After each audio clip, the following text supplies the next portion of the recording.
बात मैं करूंगा आतंक के खिलाफ उस लड़ाई की जिसमें भारत की पीठ में छुरा भोंकने वाला निकला तुर्की जिसने पाकिस्तान का साथ दिया और ये साफ कर दिया कि तुर्की खुद भी आतंक परस्त देश है।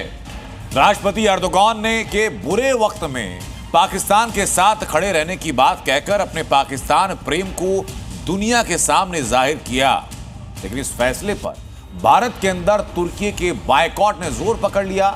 भारत ने तुर्की पर अब तक कौन कौन से 5 बड़े प्रहार किए हैं, ये सबसे पहले दिखाता हूं मैं आपको। पहला प्रहार जो किया गया पैटर्न पर, तुर्की जाने वाली फ्लाइट्स और होटल्स की बुकिंग कैंसिल की जा रही हैं, जिससे एक बड़ा झटका तुर्की को लगने वाला है। दूसरा प्रहार, कारोबारियों ने तुर्की के सामान को बेचने से इनकार कर दिया और वहां से आयात होने वाले सभी सामानों पर रोक लगाने की मांग की। तीसरा प्रहार, तुर्की में होने वाली फिल्मों की शूटिंग को रोके जाने की तैयारी की जा रही है, जिससे एक बड़ा आर्थिक नुकसान हो सकता है। चौथा प्रहार, तुर्की की यूनिवर्सिटी से समझौते को रद्द किया गया।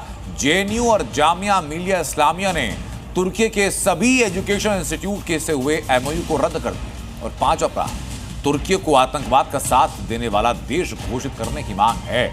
ये पांचों प्रहार, इसके अलावा देश के अलग अलग हिस्सों में कारोबारी और आम नागरिक तुर्की के खिलाफ अपने गुस्से का इजहार कर रहे हैं। ये जरा ग्राउंड रिपोर्ट आप देखिए। भारत में अब तुर्की का गेम ओवर होने वाला है, जो इन 4 तस्वीरों में भी नजर आ रहा है। भारत से तुर्की को पर्यटन में बड़ा मुनाफा होता है, लेकिन अब भारतीय टूरिस्ट वहां नहीं जाने का मन बना चुके हैं। अपनी टिकट कैंसिल कराना शुरू कर दिया है। भारत के कारोबारियों ने वहां से आने वाले सामान को बेचने से इनकार करते हुए आयात पर भी रोक लगाने की मांग की है। बॉलीवुड फिल्मों की भी तुर्की में शूटिंग पर रोक लगाने की तैयारी है। और तो और तुर्की के विरोध में एर्दोगान का पुतला भी फूंका जा रहा है। आतंकिस्तान के साथ खड़े होकर तुर्की ने जो बेशर्मी दिखाई है, वो उससे बहुत भारी पड़ने वाली है, क्योंकि भारत अब पाकिस्तान के बाद तुर्की पर भी बड़ी स्ट्राइक करेगा। इसका भारत के कई शहरों में विरोध भी हो रहा है। मध्य प्रदेश के विदिशा में तुर्की का पुतला फूंका गया, तुर्की में बनी कालीन जलाई गई और जमकर नारेबाजी हुई। टर्की की तो अब खैर नहीं है, क्योंकि विदिशा वाले लोग भड़क गए और नारेबाजी कर रहे हैं, पुतला दहन के लिए तैयार है, क्योंकि बड़ी तादाद में ये आग लगा दिया टर्की को। और लोगों ने यहाँ पर टर्की से आने वाली जो कालीन है, चादर है, उसको आग लगाई है। एप्पल फोड़े जा रहे हैं, ये देख लीजिए, ये इस तरीके से नारेबाजी आपको नजर आ रही है। ये एप्पल फोड़ रहे हैं, ये आग लगा दिया। ये क्यों नाराजगी है इतनी? ये तुर्की मारे जा रहे हैं, तस्वीरें दिखाती रहिए। तुर्की ने ये देख लीजिए, यहाँ से देखिए, ये टर्की ने पाकिस्तान का साथ क्या दिया, नाराजगी भारी पैमाने पर है। वहीं गुस्साए लोगों ने तुर्की के सामान का बहिष्कार करने के साथ ही ऐलान किया कि अगर भारत विरोधी गतिविधियां बंद नहीं होंगी तो तुर्की के विरोध में बड़ा आंदोलन होगा। भारत का इतिहास रहा है, भारत का हर राष्ट्रभक्त नाराज होगा। भारत को यदि छेड़ोगे तो भारत छोड़ने वाला नहीं है। भारत में तुर्की का पानी बंद हो में एक मजबूत है भारतीय सेना। आतंक पे कहीं ना कहीं आतंक पे चोट लगेगी। हम उनके द्वारा दिए गए हथियारों से हमारे सिविलियन जो हमारे लोग मर रहे हैं यहाँ पे, तुर्की की चीजें नहीं खरीदेंगे, एप्पल नहीं खाएंगे, हम ड्राई फ्रूट भी नहीं खाएंगे। इधर दिल्ली में भी कारोबारियों ने तुर्की से आए मार्बल तोड़ते हुए ऐलान किया कि वो तुर्की का मार्बल कभी नहीं बेचेंगे। लेकिन जिस तरीके से तुर्की ने पाकिस्तान का साथ दिया और ड्रोन की साजिश रची, उसके बाद भारत के व्यापारियों में एक गुस्सा है, नाराजगी है कि तुर्की के खिलाफ वो अपना व्यापार बंद कर देंगे।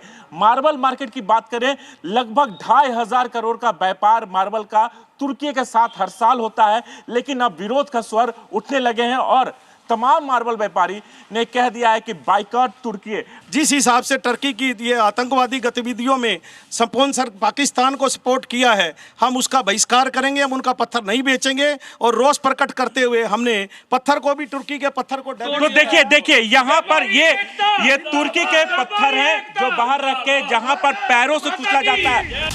दिल्ली से सटे गाजियाबाद की फल मंडी में भी तुर्की से आने वाले सेबों को कारोबारियों ने बेचने से इनकार करते हुए सभी ने तुर्की से सामान के आयात पर रोक लगाने की मांग की है। तुर्की तो कह रहा है कि कुछ भी बाइकआउट कर लो, हम पे कोई फर्क नहीं पड़ेगा, हम तो पाकिस्तान के साथ खड़े हैं। मियाँ जनाब, अच्छे अच्छों पे फर्क पड़ जाता है। ये तो तुर्की है, हमने अच्छे अच्छों को झुकते हुए देखा है और मैं आपको गारंटी कर रहा हूँ, अगर हम लोग एक साथ मिलकर इस काम को करेंगे ना, तो तुर्की है क्या, उसके चचा भी आ जाएंगे, वो भी झुक जाएंगे। हम तो हिंदुस्तान के साथ ही रहेंगे। वो कहीं भी जाए हमें क्या, वो कहीं भी जाए हमारे को क्या है इससे। वो किसी के भी साथ रहें, हम अपने मुल्क के साथ खड़े हैं, अपने मुल्क के साथ खड़े रहेंगे। तो ये यहाँ के लोगों का कहना है कि कुछ भी हो जाए। हालांकि ये लोग भी तो कह रहे हैं कि मेंटल डॉक्टर यहाँ पे बहुत है, ज़रूरत पड़ेगी तो इलाज भी कर दिया जाएगा। भारत से टूरिज्म में बड़ा पैसा कमाने वाले तुर्की के खिलाफ अब देश की बड़ी ट्रैवल कंपनियां भी आई हैं। ईज माई ट्रिप ने तुर्की के लिए बुकिंग लेनी बंद कर दी है, तो वहीं मेक माई ट्रिप ने भी तुर्की के पैकेज पर किसी भी तरह के ऑफर या डिस्काउंट को बंद कर दिया है। टर्की और अजरबैजान सपोर्ट करें ड्रोन्स देकर, मनी देकर, ये बात एकदम क्लियर होती है कि हमें इन नेशंस के साथ काम नहीं करना चाहिए। और इसके लिए हमने एक ट्रैवल एडवाइजरी निकाली थी कि इन कंट्रीज में ट्रैवल नहीं करना चाहिए। We were the first ones जिसने ट्रैवल एडवाइजरी निकाली थी।